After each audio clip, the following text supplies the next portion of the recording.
അസ്സലാമലൈക്കും. എൻ്റെ പ്രിയപ്പെട്ട കൂട്ടുകാരെ, നിങ്ങളൊക്കെ എൻ്റെ കഥ കേൾക്കാൻ ക്ഷമയോടെ ഇരിക്കുകയാവും അല്ലേ? എന്നാൽ ഞാൻ കഥ പറയാം. എനിക്കറിയാം നിങ്ങൾ നല്ല ക്ഷമയുള്ള കുട്ടികളാണെന്ന്. അതുകൊണ്ടല്ലേ നിങ്ങൾ എൻ്റെ കഥ കേൾക്കാൻ ക്ഷമയോടെ ഇരിക്കുന്നത്. ക്ഷമ കൂലിയുണ്ടെന്ന് നിങ്ങൾക്കറിയാമോ? അസ്സബുർ ശത്രുൽ ഈമാൻ. ക്ഷമ ഈമാനിൻ്റെ പകുതിയാണ്. ഒരാൾ ക്ഷമിച്ചാൽ അള്ളാഹു അവനക്ക് കൊടുക്കുന്ന കൂലിയെക്കുറിച്ച് ഞാൻ നിങ്ങൾക്ക് പറഞ്ഞു തരട്ടെ. ഒരു ദിവസം ഹാരിസ് എന്ന കുട്ടി പഠനത്തിലും സ്വഭാവത്തിലും നല്ല മുന്നിലുള്ള ഒരാളായിരുന്നു. ഒരു ദിവസം അവൻ്റെ സ്കൂളിൽ നിന്ന് അവൻ്റെ സുഹൃത്ത് സാലിം അറിയാതെ അവൻ്റെ നോട്ട് ബുക്ക് നഷ്ടപ്പെടുത്തി.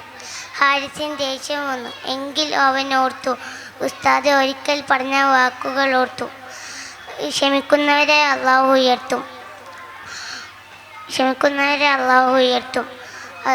സാലിം തല കുനിച്ച് പറഞ്ഞു, എനിക്ക് വലിയ തെറ്റ് പറ്റി, എന്നോട് ദയവായി ക്ഷമിക്കൂ. ഒരു നിമിഷം മൗനത്തിന് ശേഷം ഹാരിസ് തല കുനിച്ച് നിമിഷം മൗനത്തിന് ശേഷം ഞാൻ നിന്നോട് ക്ഷമിച്ചിരിക്കുന്നു. ആ നിമിഷം ഹാരിസിൻ്റെ കണ്ണുകൾ നിറഞ്ഞു. ഹാരിസിൻ്റെ ഹൃദയം സമാധാനത്തോടെ നിറഞ്ഞു. അന്നു മുതൽ ഹാരിസ് മനസ്സിലാക്കി, ഈ ക്ഷമിക്കുന്നവരാണ് യഥാർത്ഥ വിജയം. അപ്പോൾ നിങ്ങൾക്ക് എൻ്റെ കഥ ഇഷ്ടമായോ? ക്ഷമിച്ചാൽ അള്ളാഹു നമ്മളെയും വിജയങ്ങളിലേക്ക് ഉയർത്തുന്നതാണ്. നമുക്കെല്ലാവർക്കും നല്ല രീതിയിൽ നല്ല പെരുമാറാനും ക്ഷമിക്കാനുള്ള മനസ്സ് അള്ളാഹു നൽകട്ടെ.